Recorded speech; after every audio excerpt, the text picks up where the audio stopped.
boa noite! A gente vai falar sobre pânico, medo, estresse e ansiedade, né? E um pouco, lógico, de depressão, porque tudo isso leva à depressão.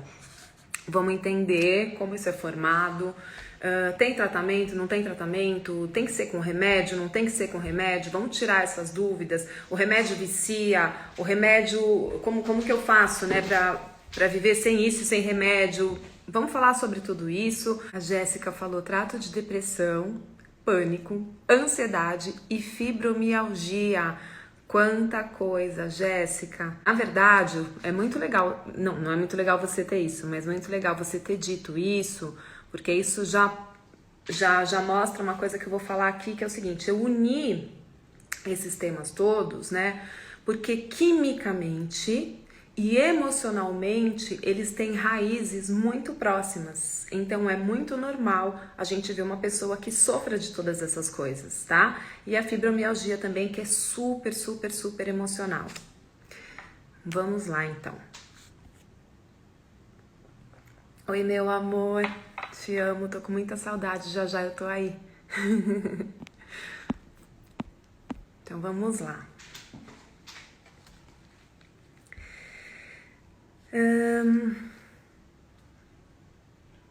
Deixa eu ver aqui, eu fiz um roteiro tão grande que eu não quero complicar. Vamos começar falando de ansiedade, tá bom? A ansiedade, de todas essas coisas que eu falei, ela é a menos diagnosticada, só que ela é a forma de adoecimento mental, de adoecer mental, mais frequente na população mundial, tá? Começa na ansiedade. Então é super importante a gente entender se nós estamos numa ansiedade normal, numa ansiedade saudável, que eu vou explicar o que é e que é importante, tá? É uma emoção adaptativa do ser humano, a gente precisa de um pouco. Ou se você tá indo, né, para uma ansiedade patológica, que a gente chama também de ansiedade tóxica, tá? Essa é totalmente disfuncional e ela pode acarretar depois o pânico, o estresse e outras coisas, outros sintomas, né? Por isso que é muito comum, como eu falei, uma pessoa apresentar tudo isso ou ter em algum momento da vida vai mudando para essas outras disfunções, vai agregando. E também, né, a gente sabe que a maioria, que todas essas doenças, essas disfunções, elas têm, se a gente for olhar quimicamente, todas elas são causadas por uma baixa de um neurotransmissor chamado serotonina. Claro que não é só a serotonina, nós temos mais de 50 neurotransmissores, tá? Temos 4 principais ali, serotonina, acetilcolina, noradrenalina, tem alguns principais, mas a serotonina, ela é o principal neurotransmissor e comum a todas essas doenças quando ela está em baixa, por isso que estão super interligadas. Então eu fiz essa live juntando tudo e também porque foram os temas mais votados e também porque a gente está passando por um momento planetário, né, com a pandemia, que tem aí, tá todo mundo numa energia de medo, muita gente em pânico e a sociedade está vivendo uma espécie de estresse pós-traumático, onde a gente já nem raciocina mais, a gente está reagindo com o nosso eu de sobrevivência, né? A gente está dando respostas automáticas sem nem mais raciocinar. Então é super importante, super pertinente a gente falar desse momento. Primeira coisa maravilhosa, se você quer começar a se livrar disso, é tomar consciência disso e abandonar o fantástico que deve estar passando agora, esses conteúdos que só ficam colocando mais medo e mais notícias complicadas, né? E vem aqui se autoconhecer, entender como você pode mudar a sua vida, tá bom? Tira o povo do sofá, do fantástico e vem pra cá. Então vamos lá. A ansiedade normal, adaptativa, uma dose de ansiedade todo mundo precisa. Ela é, como eu falei, uma emoção adaptativa. E ela permite, né, que você até aumente o seu foco, o seu cuidado, a sua produtividade. Por exemplo, quando eu vou dar uma palestra, eu posso estar com a palestra toda formada. Outro dia eu fui dar uma palestra, inclusive fui falar sobre estresse e produtividade para HP Enterprise na África, e eu fui falar sobre estresse e produtividade para aquela empresa, para os funcionários, né, para os colaboradores, e eu estava num alto nível de estresse antes de começar. E esse é um estresse legal, adaptativo, que permite que você fique muito cuidadoso, muito centrado, muito focado para fazer. É aquele estresse que você tem antes de um encontro, um dating, é um estresse que você tem antes de fazer uma prova, é o estresse que a Fernanda Montenegro outro dia falou, né, mesmo com a idade dela, que quando ela vai entrar no palco, ela ainda tem um friozinho na barriga. Isso é perfeito, tá bom? A gente não tem que se livrar desse estresse. Então, quando a gente tem esse estímulo, né, no nível certo, você vai estimular uma melhor ação, uma melhor capacidade de concentração, porque você coloca toda a sua energia no seu foco, uma melhora até na memória, tá? É um nervosismo saudável. Olha a diferença, nessa ansiedade normal a gente pode ficar nervoso sim, é um nervosismo saudável, diferente de quando a gente vai para patologia, que esse nervosismo ele se torna desespero. Já vamos vendo a diferença aqui, tá bom? Quando que a gente entende se aquilo tá saudável, se aqueles níveis são saudáveis ou já estão indo para uma patologia? Então é o seguinte, quando eu tenho esse tipo de estresse, né,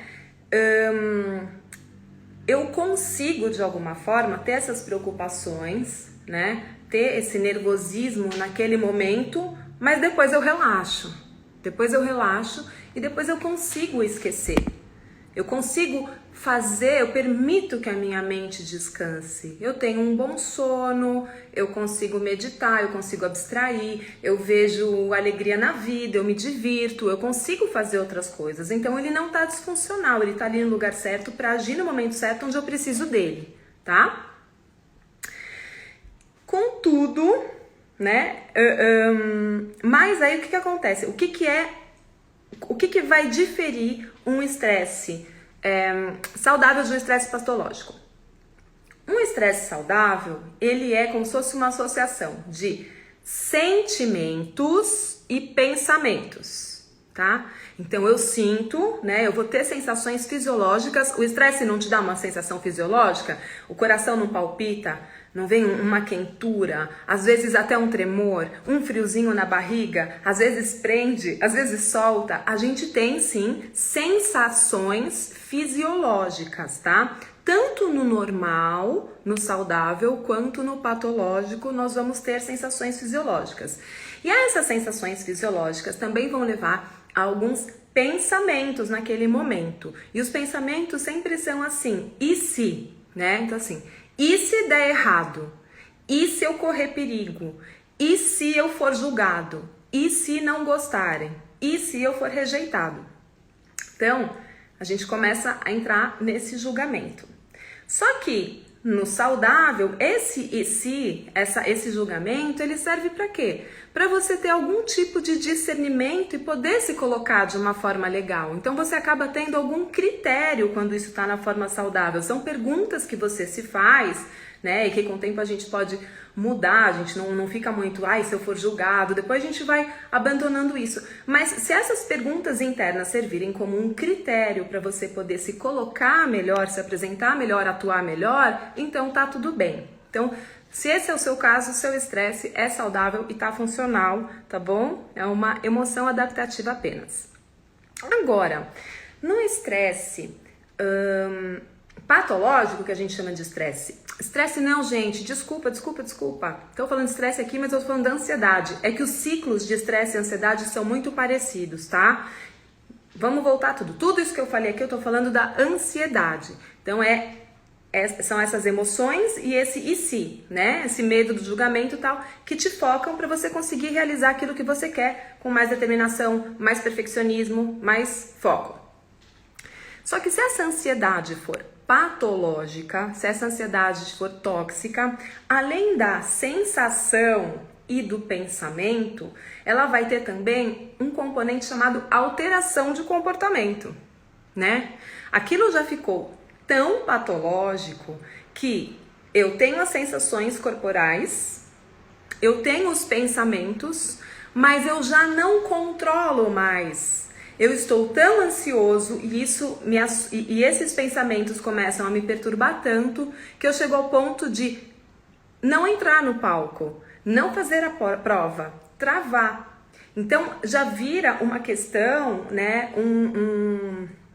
uma alteração comportamental. E aí, isso a longo prazo vai gerar procrastinação, né? Você não vai mais conseguir fazer, você vai travar. Aí você se julga que você não consegue, que você é incapaz, que você é burro, que você começa a se criticar e vai virando um ciclo que se retroalimenta. O que vai acontecer? Essa ansiedade normal, como eu falei, ela é uma emoção adaptativa. Essa ansiedade patológica, tóxica, disfuncional, ela funciona como se fosse um alarme falso do cérebro. Por que um alarme falso? Porque você concorda que não há risco de uma pessoa entrar e falar em público? Não há risco real. Ela não corre risco de vida. Se uma pessoa não pagar a conta, a não ser que ela esteja endividada com agiotas, mas no dia a dia normal, não há risco. Há um atraso, há uns juros, mas entende que isso é um alarme falso do cérebro? Ele te prepara para uma situação como se aquilo fosse uma emergência, mas não é. Você tem outras formas de resolver racionalmente. Então são programas que ficam rodando, né, te colocando nesse excesso de preocupação, te tirando do estado de presença e te projetando lá no futuro, no medo do que possa acontecer. Bom, o que vai gerar no seu corpo quando você começar a entrar nesse estresse patológico? Por conta de uma enxurrada de hormônios que acontecem cada vez que o seu corpo entra nessa ansiedade. Você vai começar a ter palpitações, né? São esses sintomas, não é que você tenha que ter todos, mas palpitações, sufocamento, dá uma sensação, as pessoas que têm, né, o pânico, porque quando você fica nesse estresse disfuncional muito tempo, você cria pânico.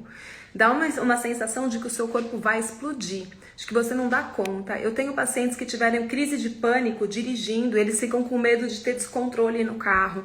E as sensações corporais são tão horríveis, tem gente que começa a suar, acham que estão tendo um ataque cardíaco.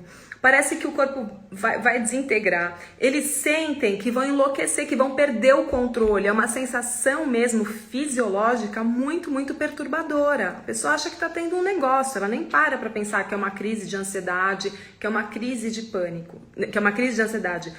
A ponto dos músculos tensionarem, ela pode ficar com os músculos contraídos, pode ter diarreia, pode prender, os pensamentos ficam extremamente acelerados, a pessoa perde a noção. Então essa é uma crise crônica de estresse, tá? E que vai levar ao pânico, porque depois a pessoa fica com medo de ter aqueles sintomas, então ela fica com medo do medo. Então esse ciclo vai se retroalimentando, entendeu? Gente, eu tô só falando de estresse, que o estresse tá na minha cabeça, a gente tá falando até agora de ansiedade, desculpa, eu tô falando de estresse, Lê?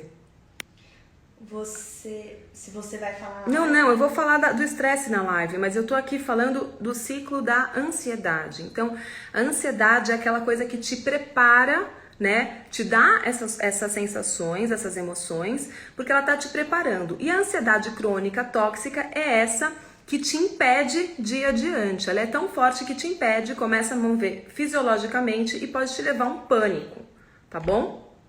Deixa eu só ver o que estão falando aqui. É que o ciclo do estresse e da ansiedade, eles são muito parecidos, eu já vou entrar neles, mas eu quero falar separadamente porque tem coisas importantes em cada um deles. Deixa eu só ver aqui. Depois que comecei a assistir Carrossel, comecei a ter os sintomas. Onde põe o foco é onde vai a energia, o corpo produz o pensamento predominante.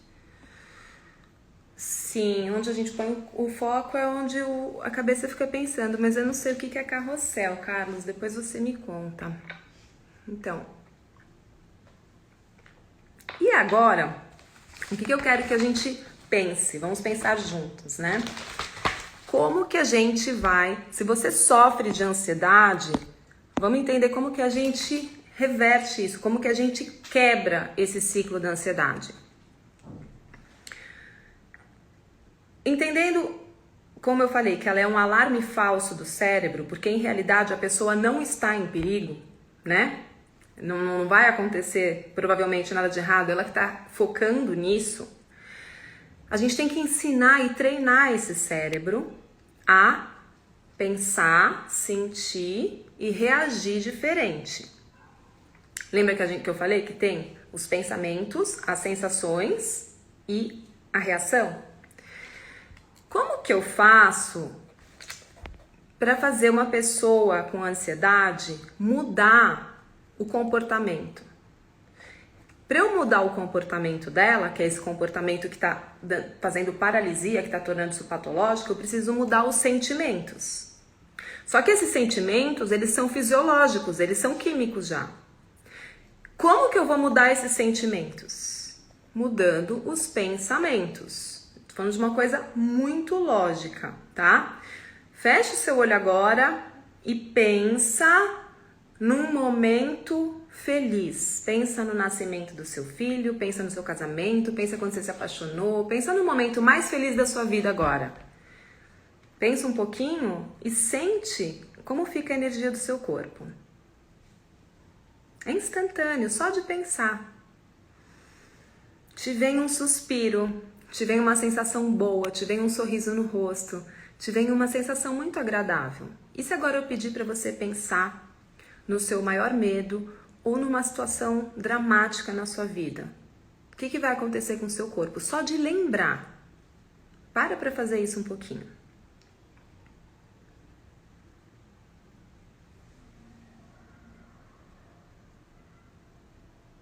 É diferente, não é? A energia? Isso porque a gente está aqui numa live, vocês estão com atenção comigo, e só da gente pensar, deu para sentir? Se só nesses pensamentos rapidinhos aqui que vocês estão concentrados em mim, a gente já vê a diferença do corpo, que conclusão a gente tira?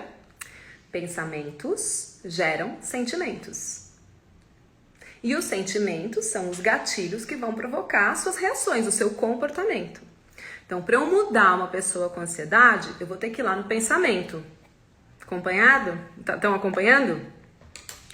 Aí muita gente vai falar, não, mas isso é químico. Você mesma falou no começo que tem baixa de serotonina aí nas pessoas que estão sofrendo de pânico. Sim, a serotonina quando você está em síndrome de pânico, ela está lá abaixo de 0, né? É químico? É químico. Mas qual é a anterioridade? A medicina até hoje está tratando isso daqui como doença. Mas eu não vejo isso aqui, essa disfunção, como doença. Eu vejo essa disfunção como sintoma. É o sintoma da doença que vem antes, a doença da alma, a doença emocional, a doença na sua energia que adoeceu. Foi ela que transformou, que desconfigurou que desbalanceou a sua química.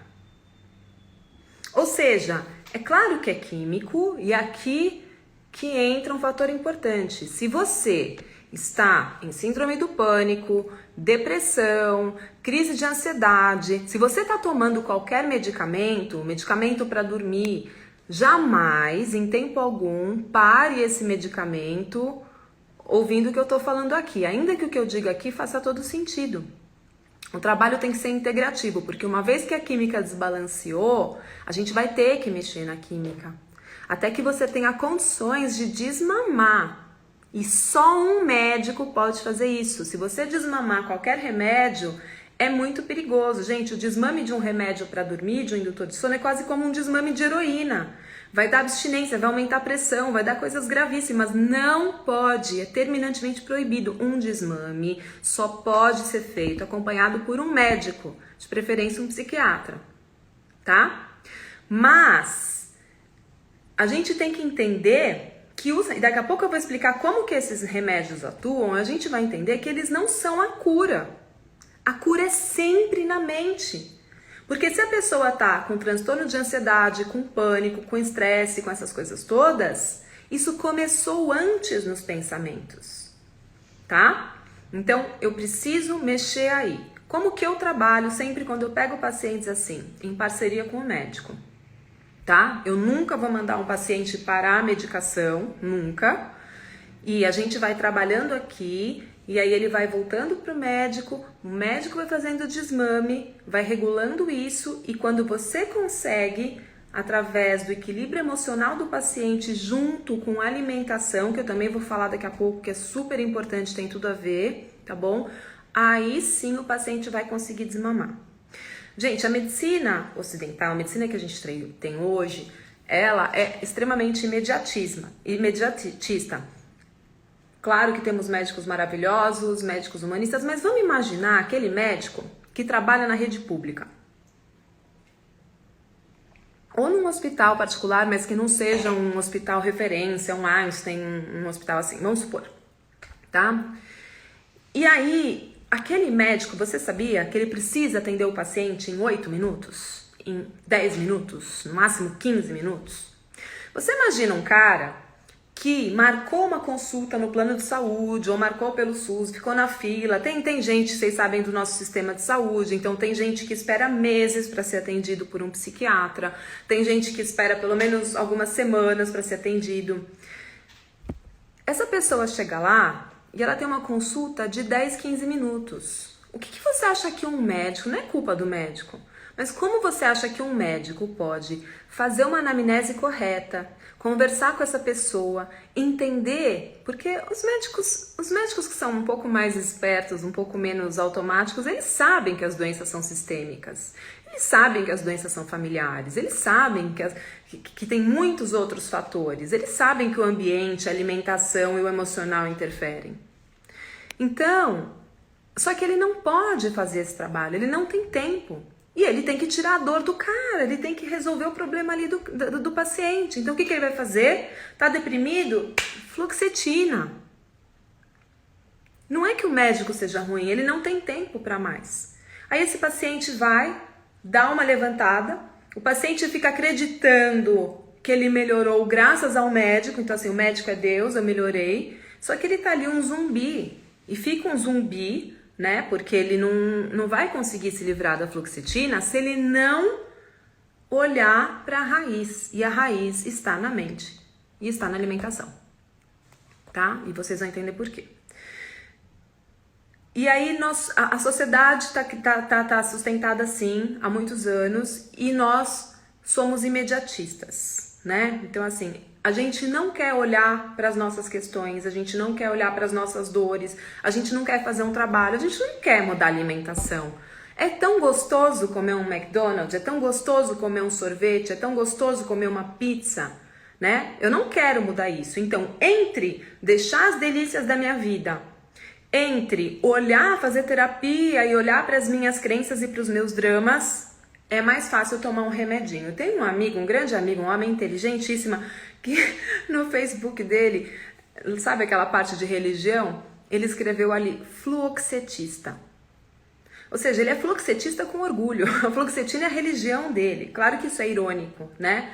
Mas a fluoxetina hoje é a salvação de muita gente. Tem gente que passa uma vida tomando fluoxetina. E depois você tem que aumentar as doses. Eu vou explicar como ela funciona para você ver que ela não é a salvação. Ok? Boa noite a todo mundo que está entrando. Vamos avançando. Então, se a gente entendeu aqui que precisa do médico, precisa da química, ok.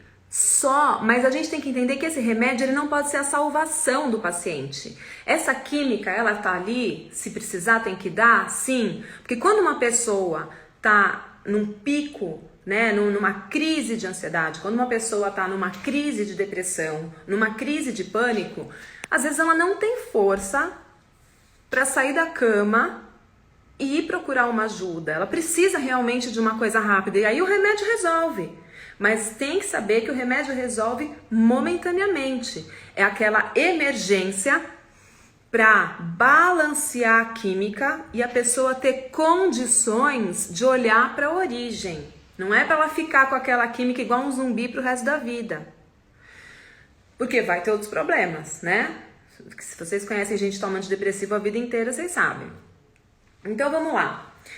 Se eu preciso mudar o pensamento, que pensamento que eu tenho que mudar? Carol, a gente não controla o pensamento. Então vamos lá. Quando eu tô numa crise de ansiedade, vamos pensar hoje no Covid, tá? Estamos no meio da pandemia. Nunca teve tanta crise de ansiedade. Porque as pessoas estão excessivamente preocupadas, excessivamente traumatizadas, excessivamente amedrontadas. Então, nesse momento, a gente pode falar, o Covid desencadeou isso. Mas eu te falo, não foi a pandemia que desencadeou esse estresse todo. Não foi a pandemia que desencadeou a ansiedade toda. essa ansiedade já vivia dentro de cada um, mas ela estava escondida porque nós estávamos distraídos. Tanto é que muitas pessoas que não sofrem disso passaram por isso de uma forma tranquila, de uma forma harmônica, claro que cuidadosa, né? Existe uma certa ansiedade saudável para que a gente se proteja, mas não entraram na ansiedade patológica. Então isso diz muito sobre as pessoas. A sessão de Theta Healing me ajudou muito, melhorei demais, consegui me livrar da medicação. Recomendo muito a sessão com a Carol. Ô, Tomás, meu querido, que lindeza. Bem-vindo, meu amiguinho lindo. Meu mestrinho. O Tomás é um filho de uma Theta Healer maravilhosa da Vivian, que fez o Super Curador comigo. E ele é um mestrinho e ele também fez cursos de Theta Healing comigo. E a gente tratou a ansiedade dele e melhorou bastante. Ele liberou remédio, mas com uma mãe consciente, sem fazer... foi tudo bem orientado, tudo bem responsável. Então, vamos lá. Como que esses pensamentos são formados? Nós temos todos os pensamentos de ansiedade. Se você tem ansiedade, para pensar. A raiz de um pensamento de ansiedade sempre, inevitavelmente, sempre é um medo. Para pensar. Escreve aqui qualquer razão de ansiedade que você tenha. Vê se a origem não é o medo. Então, eu tô ansioso porque eu tenho medo de não ir bem na prova. Eu tô ansioso porque eu tenho medo de não ter passado no vestibular. Eu tô ansioso porque eu tenho medo do meu chefe fazer isso comigo. Eu tô ansioso porque eu tenho medo de ser rejeitado. Sempre é um medo. É o medo da rejeição, é o medo de dar errado, é o medo de não pagar conta. A crise de ansiedade, a ansiedade, ela sempre vem do medo. Do medo de não dar certo. E se, lembra que eu falei no começo? E se não dá certo? Né? E aí... A forma mais linda, mais incrível que eu encontrei na minha vida de trabalhar os medos foi no Theta Healing, por isso que esse é meu trabalho hoje, né? O primeiro digging é escavação, é a ferramenta principal do Theta Healing. O primeiro digging que a gente aprende no primeiro curso de Theta Healing é o digging do medo. Ele vai ensinar você uma técnica de escavar na sua mente a origem da questão. Porque todo medo, sem exceção, medo de abelha, medo de barata, medo do escuro, medo de morrer, medo de ficar doente, todos os medos, todos, sem exceção, todos os medos do ser humano têm uma raiz. E essa raiz, vou explicar para vocês já. Essa raiz, ela pode ter acontecido. Ou essa raiz realmente é um momento de choque e trauma que você tem na sua vida. Então, por exemplo, eu tenho medo de carro. Por quê? Porque meu pai morreu de acidente de carro. Então, qual é a origem do medo? Onde ele começou? A gente vai escavando para saber até onde começou, porque a gente tem que ressignificar ali aquela memória, tá? Tem que treinar o cérebro para mudar o pensamento. Só assim eu vou mudar o sentimento e só assim eu vou mudar quimicamente para poder mudar o meu comportamento, né? Então, quando a gente chega na raiz, a raiz sempre tem origem num choque mesmo, né? Alguma coisa que te tocou, que te machucou fisicamente, um abuso. Muitas crianças, né, foram abusadas na infância, apanharam ou foram abusadas sexualmente. Então, elas criam medos em cima desse medo original. Então, um choque, isso a gente chama de choque quando tem impacto no corpo. Ou um trauma, uma situação traumática. Eu tive um acidente na família, eu sofri um negócio, eu tive um problema traumático, não sei quem teve uma doença. Então, eu tenho um drama na minha vida. Então, pode ser o medo de voltar à dor daquele drama, o medo de voltar à dor daquele choque. Ah, Carol, mas eu tenho medo de avião, mas eu nunca caí de avião. Ah, eu tenho medo de altura. Mas nunca aconteceu nada, nenhum acidente comigo em altura, nem com a minha família. Então a gente carrega medos genéticos, tá? E a gente carrega medos ancestrais. Porque o nosso sistema, ele é tão inteligente, como o medo é um sintoma de autopreservação, de autoproteção, o nosso DNA ainda carrega memórias de medo. Então você pode ter um medo de alguma coisa que aconteceu nessa vida. Você pode ter um medo que você traz no seu DNA dos seus ancestrais, ou um medo que está no seu campo áurico, né, dos ancestrais, ou um medo que está no seu DNA da sua ancestralidade também, dos seus parentes mais próximos, e ainda um medo de alma. Qual é o medo da alma? Alguém sabe? O maior medo da alma?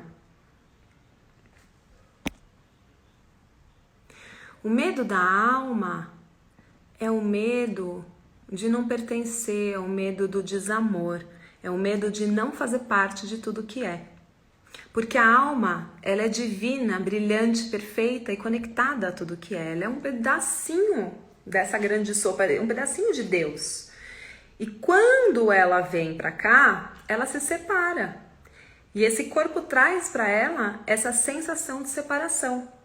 Então também tem medos que vêm desde a fase gestacional ou até de entretempos, de antes de você vir para cá, da sua alma entrar aqui, dessa sensação que também ficou impressa na alma.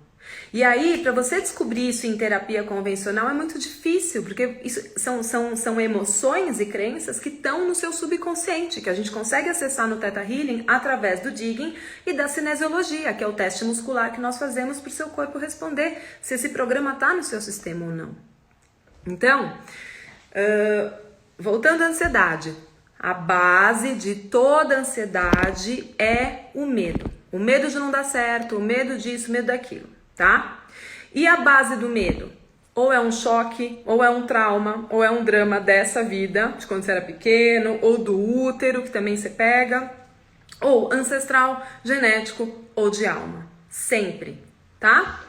Carol, mas e medo de barata? Eu nunca tive uma sensação, eu nunca tive um problema com barata, mas eu tenho fobia de barata. Vocês se surpreenderiam se vocês assistissem um curso de Theta Healing. Eu tinha uma paciente, uma aluna, que tinha medo de barata. E quando a gente foi escavando, sabe aonde era o medo raiz dela? O medo raiz dela era que o pai a matasse. Isso foi um drama tão forte na vida dela. Ela tinha um pai que sofria, que era alcoólatra, e a mãe ia trabalhar, e ela ficava em casa. E quando ela ficava em casa, o pai cuidava dela, e às vezes ele estava alcoolizado, e ele pegava uma faca, ela tinha 5 anos, e ele corria atrás dela, ela se trancava no banheiro. E quando a gente foi fazendo a escavação, a gente chegou nessa cena. E ela tinha medo que o pai dela matasse. E olha a loucura, o pai dela já tinha morrido. Então, teoricamente, pelo fato do pai ter morrido, isso nem deveria fazer sentido para ela. Mas o medo era tão forte que ela falou que até hoje, adulta, ela sonhava que aquele pai fingiu que morreu só para voltar e matá-la. E ela não tinha a menor noção disso, ela foi trabalhar um medo de barata. Os traumas de infância, os traumas ancestrais, os traumas, eles às vezes a dor é tão profunda, o medo é tão profundo, que a mente cria um escape. Ela projeta o medo em outra coisa para você nem entrar em contato com o medo. E aí você passa a vida com medo da barata.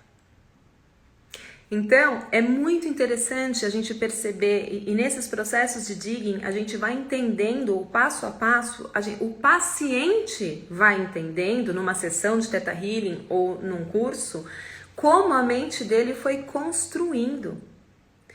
E no momento que a gente encontra a raiz, então o que a gente vai fazer? Ah, é só tirar a raiz? Mas como que eu tiro uma raiz? Se realmente aquele pai quis e teve aquela cena, aquela é uma dor presente, Carol. Não existe reprogramação que vai simplesmente tirar e apagar aquilo da memória. Exato, a gente não apaga a memória, mas a gente ressignifica. E qual é o passo para ressignificar? É você, que eu acho que essa é a grande diferença do Theta e de qualquer técnica de reprogramação mental. É que quando você chegar nessa memória raiz, na origem do medo, né? Seja drama, seja choque, seja trauma, seja crença, você vai começar a identificar que ganhos secundários o subconsciente da pessoa recebeu para manter aquele medo no sistema, porque o seu cérebro é muito inteligente, ele não vai manter uma coisa que te faça mal, que descarregue cortisol, que te deixe assustado, que te torne improdutivo, se aquilo não tiver um ganho. E aí quando a gente entende os ganhos e o que a pessoa construiu de positivo através daquela origem do medo, a pessoa simplesmente libera. E quando a gente volta para o medo que ela veio trabalhar, ele transformou.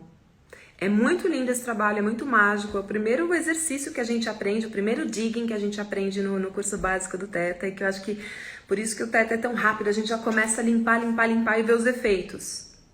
É muito maravilhoso. Bom, então, lembrando, se a ansiedade estiver num nível super alto, uma síndrome do pânico, vai precisar de um médico, sempre com médico, mas o Theta Healing, a terapia, a meditação é o que você vai ter que buscar depois para que você não fique um refém daquele medicamento para o resto da sua vida e você sempre vai precisar mais e mais e mais, que eu vou explicar aqui daqui a pouco o ciclo do medicamento. Bom, só ver se tem alguma pergunta. Tá ficando claro aqui ou tá confuso? Clarice. Eu falo demais, né? E aí, vamos imaginar um jogo de blocos, né? Então, se eu tô ansioso porque eu tenho medo de não ser aceito porque eu me sinto insuficientemente bom, então eu vou tratar com a pessoa por que ele se sente insuficientemente bom. E eu vou escavando até entender quando foi a primeira vez que ele se sentiu insuficientemente bom. E geralmente ele vai chegar na infância. E depois que eu tratar essa questão da infância e os ganhos secundários que ele teve, eu ainda vou buscar mais para saber se tem algum padrão genético que ainda esteja rodando no sistema dele e entender para que serviu aquele ancestral. Ainda vou buscar mais para ver se tem um padrão mais antigo de alma ou de uma hereditariedade muito, muito, muito lá atrás, tá? Vamos trabalhar também nas crenças de consciente coletivo, por exemplo, agora com a pandemia, são muitas crenças de consciente coletivo, né? E a gente vai pegando, por exemplo, vamos supor, você liga a televisão, aí alguém fala assim, pessoas que pegam Covid, que tomaram a vacina, têm mais chance de se proteger, de não morrer. Depois você vai para outro canal e o canal fala, pessoas vacinadas estão morrendo de Covid. Depois você vai para outro canal e fala, vem a terceira onda vai acabar com o mundo. Depois você vem para outro canal, não, a terceira onda espalha mais, mas mata menos.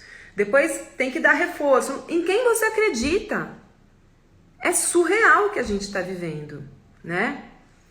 Então, é super, super importante olhar para essas crenças, entender quando começou. Porque quando você está centrado, quando você tem um nível normal de ansiedade e medo, que servem para sua proteção, você está bem. Quando isso sai do raciocínio, a coisa está ruim. O medo, gente, ele também a gente não pode tirar completamente. Tem pessoas que têm uma parte da amígdala, não a amígdala da garganta, a amígdala cerebral, né, desativada, que elas não sentem medo de nada. Essas pessoas podem se colocar em risco, né? O medo, ele é de autopreservação. Imagina se você que vem do animal, o animal, você tem um cachorro, o animal tem medo. Nós temos medo. E nós trazemos muito medos ancestrais. Vocês já repararam que tem gente que tem medo do escuro? É super normal ter medo do escuro. Por que a gente tem medo do escuro? Esse é um medo totalmente ancestral. Antigamente o seu ancestral tinha que andar numa floresta e ele estava vulnerável a trovões que ele não entendia o que era, a chuva, a tempestades, a feras, alguém de uma tribo vizinha que pudesse atacá-lo. Ou seja, ali era um medo legítimo você andar no escuro. Mas hoje, você está no escuro da sua casa, protegido, com segurança, no seu quarto, ou a porta trancada. E você tem medo do escuro? Esse é um programa ancestral que ainda está rodando aí, né? Agora, claro que se você for para a floresta escura hoje, esse medo vai ser ativado. Mas ele não precisa estar ativado, a partir do momento que você cai na real, ele não precisa estar ativado quando você dorme na sua casa em segurança. Ah, mas pode acontecer de um ladrão entrar. Pode, mas tudo pode acontecer. E não é todo dia que um ladrão entra. Só que se todo dia você dormir com esse medo, você vai sobrecarregar as suas adrenais de cortisol e você vai ter um grande problema de estresse, que a gente vai falar a seguir, tá? Aí a gente pira e fica sem saber o que fazer, entra num conflito. O que as vacinas causam efeitos colaterais, infartos, exatamente. A gente vai falar um pouquinho de vacina daqui a pouco. E se você ficar no final, eu tenho um presente pra vocês no final da live, que eu tenho certeza que vocês vão gostar. Bom, mas tem que ficar até o final, porque senão... E eu não vou colocar esse presente no vídeo, vou cortar, porque é só pra quem ficar no final me ouvindo, porque eu gosto muito de falar. Brincadeira. Gente, o medo... Olha como o seu cérebro é inteligente. Se você entrar numa floresta escura, o maior medo que a gente tem é o medo do desconhecido. Se você entrar numa floresta escura, sabe o que vai acontecer? Por autoproteção, você não sabe o que tem pela frente, você não enxerga, então você está com medo do desconhecido. Então o seu cérebro, ele começa a completar a imagem para você. Como você só vê escuro, só vê vazio, o cérebro começa a completar de imagens. E ele vai te trazer sempre os piores cenários. E não porque ele é ruim, não porque ele queira te assustar, mas porque ele quer te manter alerta, porque realmente há um perigo. Você precisa estar alerta. Só que isso no dia a dia, o cérebro nunca deixou de fazer esse mecanismo. Então, o que acontece no momento pandêmico? A gente está bombardeado de fake news, de opiniões diferentes, a gente não sabe quem escutar, então a gente está no mesmo escuro, no mesmo vazio, no mesmo breu. E o que seu cérebro vai fazer? Vai começar a te bombardear das piores coisas, para que você fique em alerta.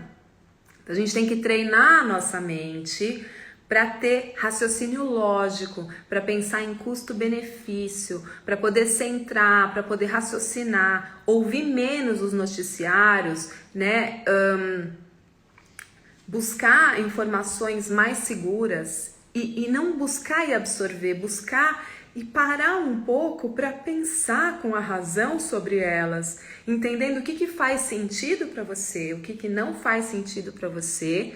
E aí sim tomar suas precauções, né? Nós vamos ficar um pouco ansiosos, um pouco apreensivos, um pouco assustados se vem notícias assim? Claro que sim, mas tendo o discernimento de usar isso para estarmos num estado de atenção sem que isso abale, sem que isso paralise a gente. Porque a sua mente, para te proteger, ela vai construir os piores cenários automaticamente, como forma de autopreservação, ela vai construir os piores cenários diante do medo do desconhecido. E a gente está vivendo o medo do desconhecido, a gente não sabe o que vai ser. Então você tem que olhar para esses pensamentos e falar, ok, eu agradeço, eu entendo que você está tentando me proteger, mas eu vou olhar para o que é real e centrar um pouco e olhar com discernimento. Né? Então assim, tomo vacina, não tomo vacina, dou para os meus filhos, não dou para os meus filhos. É você que tem que pensar, é você que tem que analisar, conversa com o médico que você confia, veja o custo-benefício, analisa a saúde do seu filho. Se você sentir que é necessário, que você vai se sentir protegido, é um direito seu. Se você sentir que o seu filho tem um sistema imunológico suficiente, que as crianças, teoricamente, pelo que a gente viu, não são grupo de risco, e agora estão pondo uma vacina experimental, talvez você queira esperar mais um pouco para ver o resultado a longo prazo do que vai acontecer. Mas você tem que parar, raciocinar e pensar. Não é engolir o que você está recebendo. Quando a gente está nesse medo, né, é muito fácil ser dominado. Então, ou eu tomo as rédeas nas minhas mãos e com coragem e com bravura. E entendam, coragem e bravura não são ausência de medo. Coragem e bravura é você ir além do medo. Porque quando o medo te paralisa, aí você pode estar em perigo. Porque aí você vai ser totalmente comandado, e aí tem pessoas, tem interesses que estão querendo realmente usar a sua energia, né? Ou você usa a sua energia para você, ou vão querer pegá-la, né? Bom, vamos continuar aqui. Agora a gente vai falar sobre o estresse. O estresse, ele tem um ciclo muitíssimo parecido com o da ansiedade, tá? Só que a ansiedade, ela é aquele medo do desconhecido, né? É o medo do que pode acontecer. E o estresse é como se o seu corpo percebesse uma ameaça constante, é como se você já vivesse essa ameaça, né? Então, por exemplo, vou contar uma história. Vejam, se vocês fossem terapeutas, como que vocês diagnosticariam, como que vocês seguiriam no tratamento desse paciente. Eu quero que todo mundo aqui comece a raciocinar. Carol, tô adorando a live, assisti as outras também, você é muito boa, tem uma capacidade de explicar os temas de uma maneira muito clara e objetiva, indo direto ao que é. Que bom, fico muito feliz. Tem as lendas que vai passando de geração para geração, o monstro debaixo da cama, os espíritos que vêm puxar o pé. Exatamente, Carmen. Então a pergunta, se você é uma teta healer, né, assim, pra que tá me servindo acreditar nisso? Pra que serviu pros meus ancestrais? Talvez meus ancestrais dissessem acreditaram nisso porque realmente eles estavam se protegendo de alguma coisa. Talvez eles trouxeram essas lendas para educar os filhos. E será que hoje eu ainda preciso acreditar nessas coisas? Questiona a sua mente. A mente mente, né? Então questiona a sua mente. Enfim, no estresse, o que acontece? Olha o ciclo do estresse, né? A gente tem também um estresse saudável, que ele te move adiante, ele te faz avançar, ele te faz fazer as coisas. É muito parecido com a da ansiedade, né? E ele tem um estresse agudo, que esse é chamado estresse agudo. E a gente tem um estresse crônico, que aí já virou patológico e ele vai influenciar nos seus órgãos e vai bagunçar tudo, te deixar totalmente desequilibrado. Então vamos lá. A gente tem só mais 10 minutinhos, né? Olha esse exemplo. Imagina que um paciente chega pra você, ou chegue pra mim, e ele fala assim... Põe um pouquinho de água pra mim, por favor. Eu tô com estresse. E aí você vai perguntando, vai entendendo o que aconteceu. Então assim, aí ele te conta a história. 4 anos atrás, ele estava vivendo um momento muito especial. Ele tinha uma namorada, ele estava bem, ele entrou para fazer um trabalho numa multinacional, tá?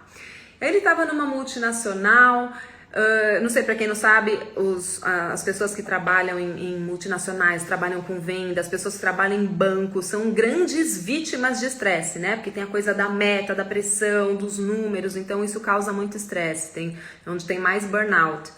Acho que até por isso que eu fui chamada lá na HP, que é de tecnologia, que é uma multinacional, porque trabalham com vendas e eles vira e mexe dão também esse tipo de respaldo para os funcionários aquietarem a mente.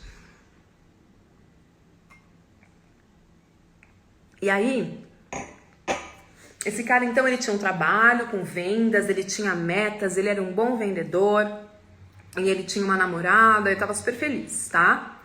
Aí o que aconteceu? Depois, quando o chefe dele colocava metas nele, metas difíceis, ele ficava muito motivado, ele tinha sangue nos olhos, ele ia atrás, ele conquistava aquelas metas, ele ganhava prêmios e ganhava dinheiro. Então aí é um caso onde a gente vê que o estresse serviu positivamente, fez com que ele ficasse mais produtivo, né, com mais vontade, com mais energia. É um estresse que provoca a pessoa a ir adiante. 2 anos depois, a namorada acabou com ele. E ele teve, sei lá, um luto na família. Ele perdeu o pai, que era um grande amigo, um grande pilar, assim, né, na estrutura dele, emocional e tal. Então, o que aconteceu com esse cara? Ele entrou numa super tristeza, né? Ele perdeu 2 pessoas muito importantes. E aí, o que ele fez? Em vez dele se acolher, dele olhar para o luto dele, chorar as dores dele, ele se enfiou mais no trabalho, porque ele não queria pensar. E quando ele se enfiou mais no trabalho, toda essa dor, toda essa raiva, ele transformou em energia de trabalho, ele se jogou. E aí o trabalho foi demandando mais dele. Quando ele viu, Ele estava viajando, ele estava ganhando mais dinheiro, ele estava viajando com o trabalho e ele tinha novos números e novas metas, mas a vida dele pessoal estava tão triste, estava tão infeliz, que aquilo era dinheiro por dinheiro, ele já não tinha como curtir, ele não conseguia ficar feliz com a morte do pai, ele não conseguia ficar feliz sem aquela namorada, e aí aquilo foi perdendo o propósito. Apesar dele estar muito bem na carreira, tá ganhando dinheiro e tá cada vez ali correndo atrás das metas, ele foi perdendo o propósito. E aí ele desenvolveu, aí ele começou a e aí começou a viajar muito. Aí esse cara começou a ter problemas de sono, não dormia bem, começou a ficar totalmente desconcentrado, ele não conseguia mais terminar de ler uma coisa, não conseguia concentrar, comeu bola no trabalho, tomou bronca do chefe, começou a receber mais pressão do chefe, porque aí ele já não estava sendo tão produtivo quanto ele era. Até que esse cara entrou em burnout. Porque aí ele começa a se culpar, olha o ciclo, aí ele começou a se culpar que ele já não era mais bom como antes, começou a se preocupar que outros podiam passar, mas mesmo assim ele não tinha mais energia, acabou a energia dele, porque não dormia, já não concatenava, e aí essa energia acabou e ele estagnou ali, ficou em burnout. Isso é super, super comum acontecer, não precisa ser uma história como a dele, mas só pra gente entender como que o estresse positivo pode te alavancar e como que um estresse alto, né, junto com uma falta de propósito também, pode te colocar para baixo e te estagnar. E quais são os sintomas que acontecem quando uma pessoa tá em estresse? Então, diferente da ansiedade, né, o estresse, ele vai aumentar a sua irritabilidade. As pessoas ficam muito irritadas. Ele aumenta a ansiedade, claro, porque eu tô estressado e eu sinto uma falta de controle. Eu não consigo mais dar conta. Então isso me estressa mais ainda e me deixa ansioso quanto às previsões negativas que eu começo a fazer do futuro. E eu começo a ter medo do futuro e vai me gerar ansiedade. E a energia e a atenção caem. Por quê? Porque a vida dele inteira tá tomada em pensar nessas coisas. Gente, olha que coisa interessante. Você sabia que o seu cérebro, ele tem 2% do peso do seu corpo? 2% só, tá? Só que, apesar dele ter 2% do peso do seu corpo, ele consome 25% de todo o oxigênio do seu corpo. E para ele funcionar, ele precisa de glicose, basicamente. Ou seja, o cérebro precisa de muita energia.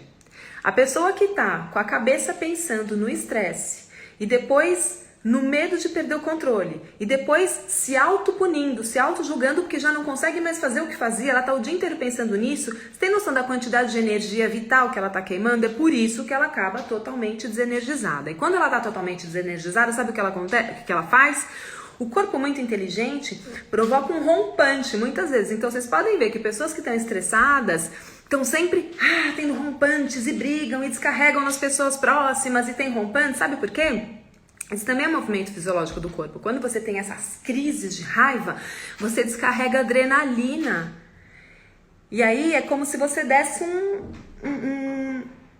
um estímulo pro seu corpo, uma carga, uma dose, uma bateria extra pro corpo. E aí isso acaba ficando um vício, porque a pessoa precisa sempre desses rompantes para se recarregar, porque ela tá extremamente cansada. Só que o lado da adrenalina é o lado bom. O rompante nunca é bom porque machuca as pessoas, né? Mas a adrenalina que ele descarrega é boa. O problema é que depois disso vem o cortisol. E aí o cortisol, em grandes doses, é altamente tóxico. E aí ele vai começar a acabar com o seu corpo, acabar com o seu sistema. Então, você vai ter problema nos neurotransmissores também, que vão diminuir, aí a serotonina cai, vai ter problemas no coração, o coração acelera, coisas tóxicas vão pro coração e o coração enrijece as paredes, e você fica super vulnerável a ter pressão alta, infarto como que chama? É infarto, né? Do miocárdio. Que mais? Obesidade, né? Isso pode gerar muita vontade de comer, ou às vezes a pessoa até perde totalmente o apetite. Então, isso vai acarretar a pele detona, a pele é a primeira que aparece também. Ele vai encurtando os telômeros, então vai diminuindo a sua juventude, você vai perdendo juventude. É um caos, tá? E também leva à depressão. AVC, exatamente. Sistema imunológico, né? Sistema imunológico nem se fala, né? Sistema imunológico lá no medo, excesso de medo, já acabou com o sistema imunológico. Então, gente, como que a gente trataria esse paciente, na minha opinião?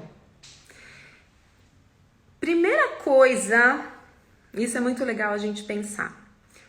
Óbvio, eu sendo uma Theta Healer, eu ia trabalhar as causas emocionais, né? Óbvio, a gente ia voltar lá e a gente ia olhar para essa dor da perda da namorada, da perda do pai, né? Eu ia recomendar a meditação, essas coisas todas, e a gente ia olhar nessa dor. A gente ia chegar nos medos, como que funciona? Você começa a trabalhar, você vai chegando no medo, o medo vai levando ao medo da dor emocional que a pessoa não quer mais viver, e aí você vai trabalhar nas emoções, você vai ensinar o perdão, você vai conseguir fazer muitas coisas ali para ressignificar e acalmar aquele sistema. Mas eu não deixaria de olhar com atenção para o fato de que essa pessoa começou a viajar muito. Provavelmente ele começou a se alimentar muito mal. E aí agora eu também quero falar uma coisa para vocês sobre a importância da alimentação nessas disfunções que são emocionais, tá? A gente tem um termômetro quando um paciente chega. Deixa eu só ver se eu tenho mais alguma coisa aqui para falar. Não, já falei muito. Então aqui, ó, eu vou desenhar um termômetro. Vai olhando aí em que nível você tá desse termômetro. Vamos identificar como que estão seus níveis de serotonina. Claro, gente, que para ver isso com precisão a gente precisa de exame. Mas aqui é uma anamnese que já dá pra gente entender através das suas sensações, do seu comportamento, em que nível você tá? Vamos supor que existisse um termômetro de serotonina, tá? Então aqui você tem o 0 e aqui você tem o 10, serotonina, tá? Conhecida como hormônio da felicidade. É claro que isso é um rótulo simplista, mas ela traz aquela sensação, é o que faz, por exemplo, você acordar, olhar para o sol e falar, nossa, que dia lindo, é porque você tem serotonina. Se você tá com baixa serotonina, você vai ver aquele dia lindo e você não vai conseguir ficar feliz, tá bom? Então vamos lá. Se eu perguntar para você assim, você é feliz? Pensa o que você me responderia. Se você responder sim, eu vou te fazer mais uma pergunta. Você é ansioso ou ansiosa? Se você responder não, legal. Então, sou feliz, não sou ansiosa. E se eu te perguntar, você dorme bem? Durmo super bem. Então, se a pessoa se sente feliz, não se sente ansiosa patologicamente e dorme bem, eu vou colocar essa pessoa aqui, no 10 de serotonina, tá? Aí, se ela disser assim, olha, tá tudo bem, mas eu sou um pouquinho ansiosa, eu tenho um pouquinho de compulsão por açúcar, sabe? Eu sinto que toda vez que eu acabo de comer eu preciso buscar um docinho. Eu já vou pôr essa pessoa aqui. Ok? Aí, se a pessoa disser assim, olha, às vezes eu fico meio depressivo, meio triste, não tem uma causa, não aconteceu nada, mas de repente vem uma melancolia, eu fico meio depressivo, sem causa aparente, põe aqui. Aí se a pessoa fala assim, olha, eu oscilo entre momentos de tristeza e momentos de euforia, eu tenho picos, ou eu tô muito feliz ou eu tô muito triste, é o que a gente chama de bipolaridade, a gente já põe aqui. Se a pessoa chegar com síndrome do pânico, se ela chegar e disser, olha, eu fui diagnosticado com síndrome do pânico, eu tô com síndrome do pânico, ela tá aqui, ela tá abaixo de serotonina. E aqui a gente começa a entender que todas essas questões, né, como depressão, que é o que eu falei aqui, ansiedade, insônia, compulsão alimentar, bipolaridade e síndrome do pânico, né, que são as queixas mais comuns hoje nos consultórios psiquiátricos, nos consultórios médicos, tem uma causa comum, que é a baixa em serotonina. E o que é serotonina? é um neurotransmissor, tá? O que é um neurotransmissor? Então vamos pensar por que é importante a gente entender que as nossas crenças são responsáveis, né, pelas nossas emoções e pelas nossas ações. Porque cada crença que eu tenho que me gere emoções negativas, ela vai desencadear neurotransmissores através desses feixes de neurônios, uma sensação. E quando isso é muito, muito repetido, isso vai virando crônico. Então, vamos entender agora que a gente tem aula de biologia. Vocês lembram dos neurônios? Os neurônios são essas célulazinhas assim, ó.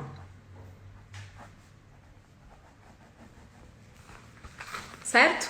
Não precisa entender os nomezinhos, tá bom? Mas os neurônios, eles são as células do sistema nervoso central. Então, você tem aqui o corpo do neurônio, tá ridículo esse desenho, parece um ovo externado, mas enfim.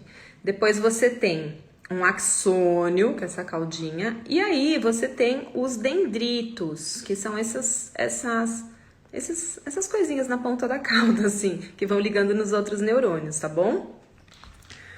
Depois vocês buscam no Google um neurônio bonitinho para entender o desenho, que esse tá muito tosco. E como que funciona? Essas são as células do sistema nervoso central. São as células que fazem a comunicação do seu cérebro com o resto todo do seu corpo, ou a comunicação de todo o resto do corpo com o seu cérebro. Tem duas vias. Então, nós temos várias vias de condução. Então, a gente tem a via de condução da dor e da temperatura, a gente tem a via de condução da felicidade, a gente tem a via de condução da memória, a gente tem milhares de vias de condução dos sentimentos que a gente tem, tá? Das sensações fisiológicas. E essas vias são neurônios dispostos em sequências, tá? O neurotransmissor, ele é aquele que faz a ponte entre os neurônios. E agora você vai entender por que a gente não pode ficar tomando antidepressivo pro resto da vida. E o que está acontecendo com a nossa sociedade de zumbis, de tanto antidepressivo que tomam. Deixa eu fazer um outro desenho aqui. Por que é importante a gente trabalhar nas nossas crenças? E na nossa alimentação. Os neurônios, eles são dispostos assim, ó.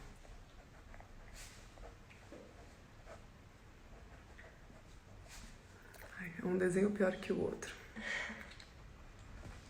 Tá?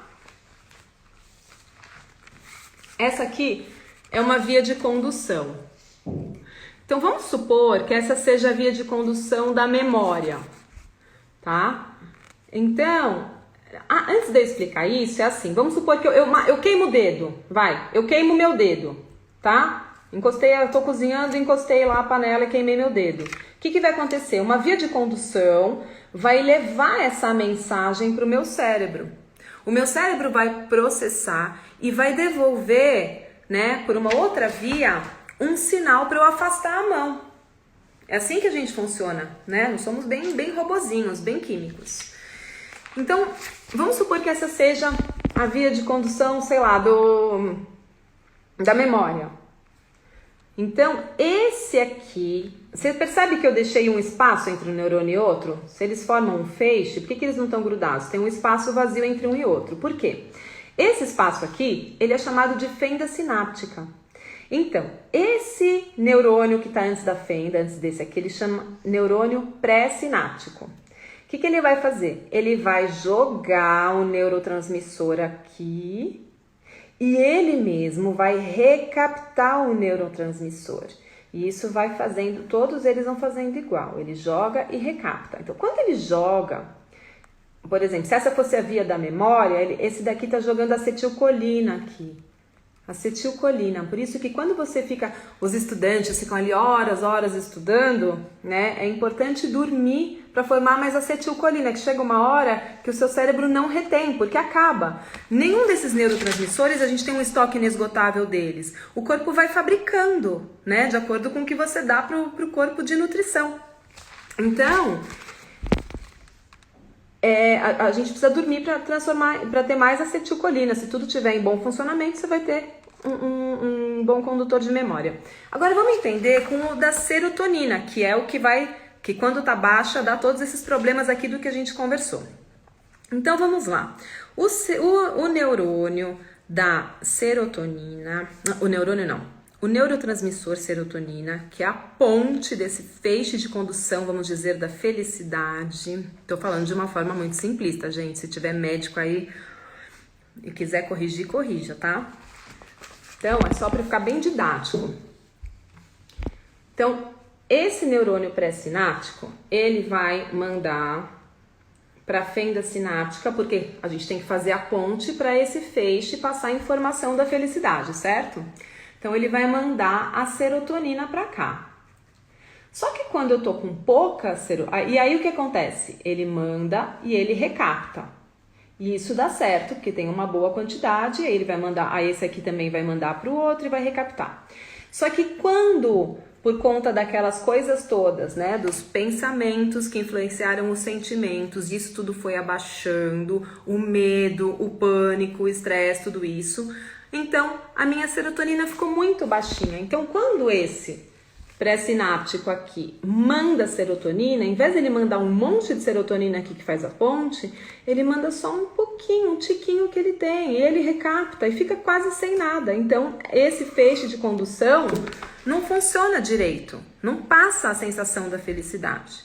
Por isso que a pessoa não se sente feliz, se sente apática. E, gente, se você conhece uma pessoa com depressão, não adianta falar para ela, reage, você tem tudo, não adianta. Essa pessoa vai se sentir pior, vai se sentir mais culpada e vai ficar mais prostrada. Uma pessoa que está com uma depressão química mesmo, com níveis baixos de serotonina, ela pode se suicidar. Às vezes ela pode ficar semanas sem tomar banho porque não tem força para levantar e se cuidar. É uma total desconexão com a alma, com o poder divino, com o coração. Ela se desconectou totalmente. E tudo isso é químico. Então não adianta, se você tem uma pessoa deprimida, não fica encorajando. Você tem que sair, leva a pessoa para a festa. Não dá. Se é químico, isso tem que ser corrigido quimicamente, né? E trabalhado emocionalmente, né? E trabalhado também na alimentação, que é super importante. Bom, vamos falar da fluoxetina, que é um dos antidepressivos mais conhecidos, né? Que tem muita gente que trata estresse, ansiedade, isso aqui é com fluoxetina. Gente, a fluoxetina, ela é chamada de ISRS.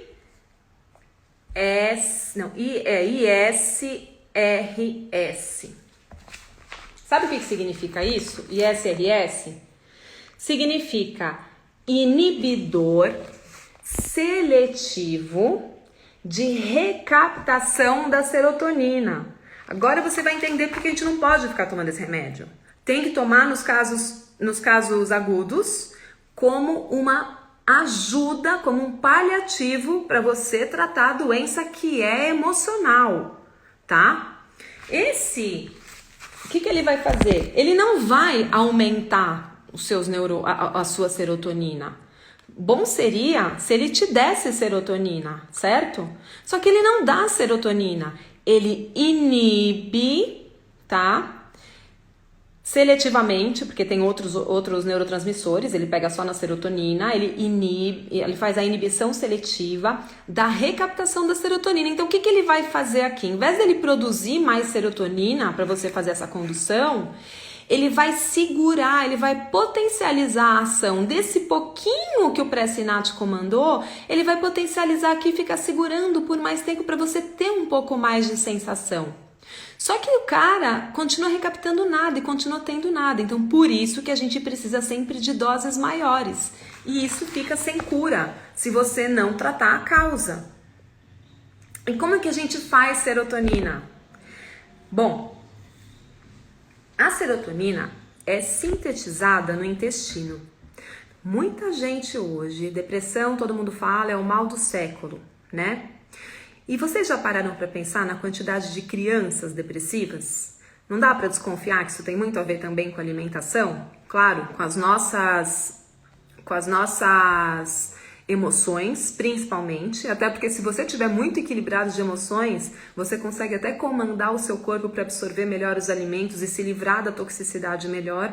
Mas, gente, olha que projeto lindo de destruição, né?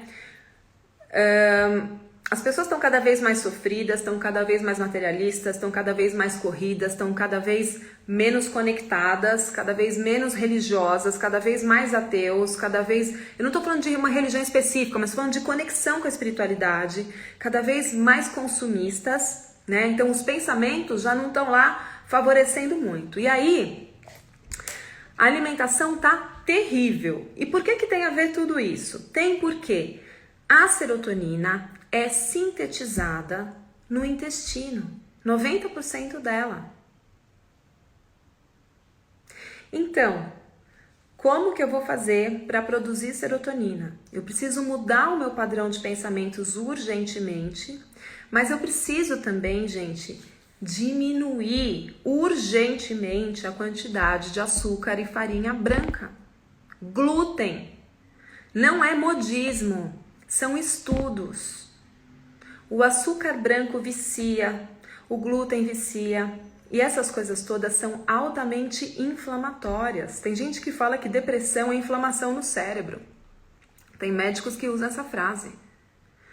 Ou seja, trabalha na mente, mas cuida da sua alimentação. Eu sei que é um mundo cheio de apelos, que tem festinhas. Eu mesma no fim do ano fiz minhas extravagâncias, por isso que eu agora voltei para minha dietinha sugar free.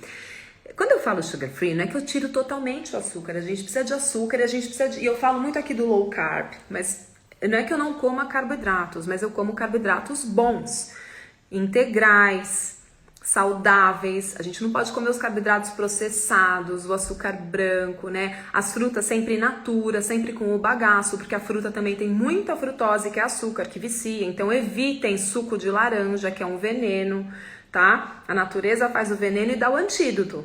Se a natureza te dá uma laranja, ela vem com bagaço. Então o bagaço vai impedir que você tenha um pico, né, do açúcar, porque ele vai diminuir a... Ele vai, como que chama? Agora me falhou. Ele vai diminuir o índice glicêmico. Agora, se você só tomar o suco de laranja sem o bagaço, você tá pondo lá um monte de laranja, você tá tomando puro açúcar. Então, cuidado com os sucos de frutas, prefiram as frutas naturais. 3 porçõezinhas de frutas por dia tá ótimo. E abusem das saladas, das oleaginosas, dos abacates, dos azeites de oliva. Evitem leite, nós somos o único animal que toma leite depois que cresce. Então vamos substituir o leite por um leitinho de amêndoas, um leitinho de coco, que é super gostoso. Quando você costuma, você se sente muito melhor. E tudo isso, gente, não é balela. A gente se sente melhor quando a gente melhora a nossa alimentação. A gente pensa melhor, a gente foca melhor. Cuidar do intestino é cuidar do segundo cérebro, né? Que falam hoje tanto que o intestino é o segundo cérebro. E através desse cuidado, você está cuidando do primeiro cérebro. Porque essa alimentação inflamatória está inflamando o seu cérebro também. E é por isso que seus níveis de serotonina estão abaixando. Então, eu sempre falo com os meus pacientes, às vezes eles chegam e tem alguma questão, eu sempre pergunto como está a alimentação. Se você começar a diminuir, pelo menos, as frituras, e não tô falando pra você não comer nunca mais, tá? Mas diminuir as frituras, diminuir o açúcar branco, a farinha branca. Se você comer um pouquinho, o seu corpo ele é tão maravilhoso que ele dá conta, né? Se você comer uma vez na semana, 2 vezes na semana, o seu corpo dá conta de lidar com tudo isso. O problema é você acordar, café da manhã, almoço e janta, carboidrato, açúcar, fritura. O corpo não dá conta. E cada órgão do seu corpo tem uma idade. Se você faz um órgão trabalhar muito, né? Se seus pulmões têm que trabalhar muito para liberar a toxina do cigarro, se o seu intestino tem que trabalhar muito para liberar toda essa porcaria que você coloca dentro, as lasanhas da Sadia, não sei o que lá, eles não têm a sua idade, tá? Eles não têm. Porque esses órgãos estão trabalhando muito, eles estão tendo que reproduzir mais células e mais células, eles estão encurtando os telômeros mais rápido, então você pode ser uma pessoa de 30 anos e se você bebe muito, você pode ter um fígado de 90 anos, se você está sobrecarregando seu fígado de bebida, tá? E a sua idade é a idade desse órgão que está mais velho, porque é ele que vai dar pau depois. Então, gente, é super importante. E quando você cuida da alimentação, na minha experiência própria, você começa a ter pensamentos muito mais leves, muito mais leves. É muito mais fácil. Ah, Carol, então onde começa? Na alimentação ou na crença? Na minha opinião, é na emoção. Porque a emoção que te descompensa, a emoção que te traz a compulsão, a emoção que faz você viciar nessas coisas todas. E a gente não pode esquecer, no Theta Healing a Havaiana fala isso muito sabiamente, que os órgãos também armazenam emoções, né? Então, uma hiperpermeabilidade intestinal, ela é causada por glúten, por açúcar, por lactose, mas a gente vê no Theta Healing que ela também é causada por emoções de abuso.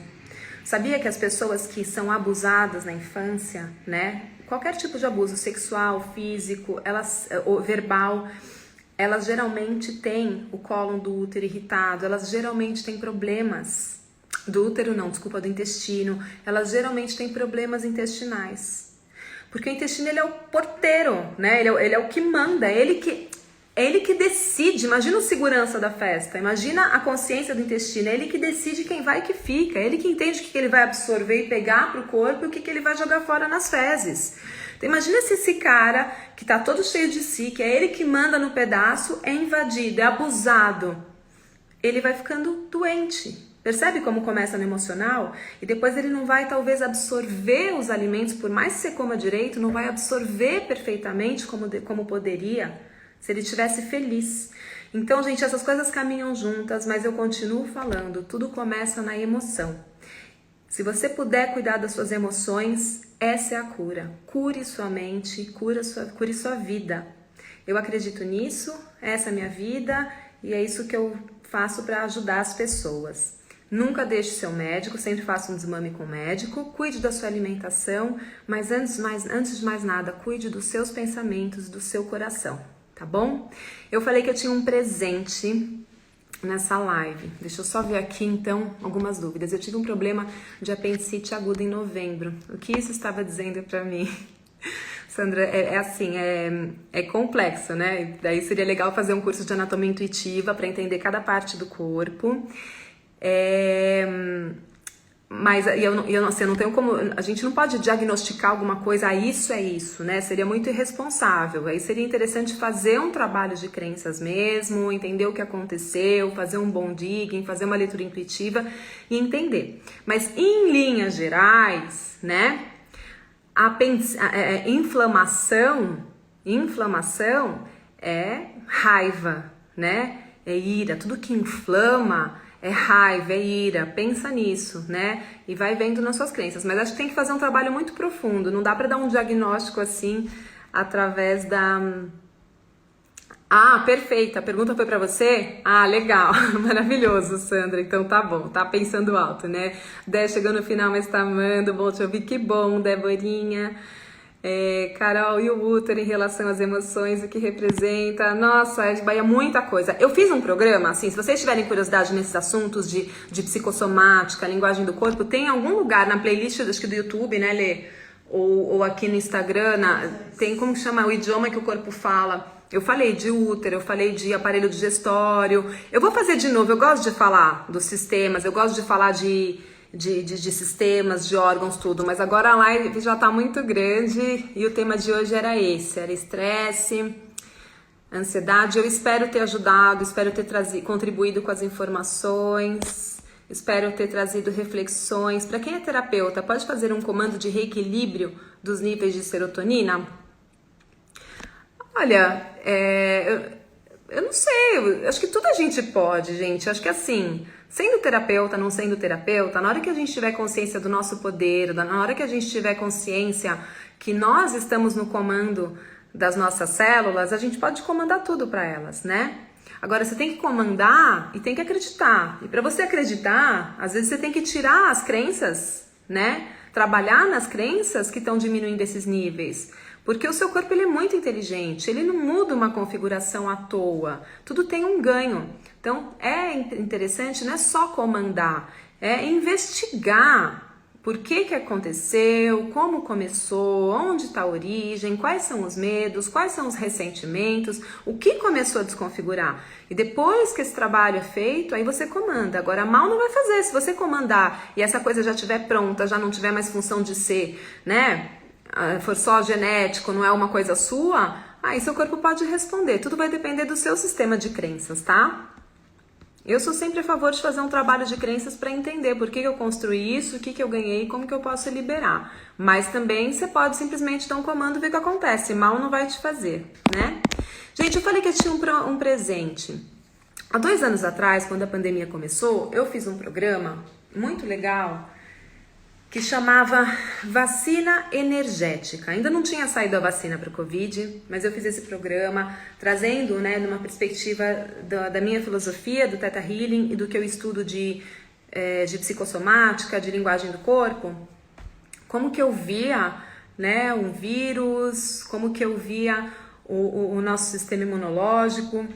E eu quis dar uma vacina energética porque eu acredito, sinceramente, que até aquilo que a gente atrai para dentro do nosso corpo é gerado no nosso sistema de crenças e nas nossas emoções. Então, até o fato de por que umas pessoas morrem, por que umas são assintomáticas, por que umas pegam, desenvolvem a gripe e passa, isso para mim não é aleatório. Na minha filosofia, isso também tá ligado às suas emoções, ao seu sistema de crenças, né?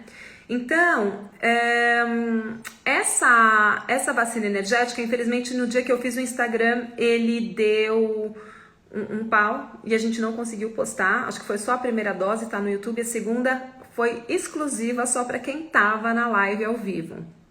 Tudo bem, muitas coisas passaram e eu acho que hoje as pessoas, depois de 2 anos de pandemia, estão num outro momento, num outro nível de consciência, num outro nível de estresse e ansiedade, e eu resolvi fazer a dose de reforço da vacina energética.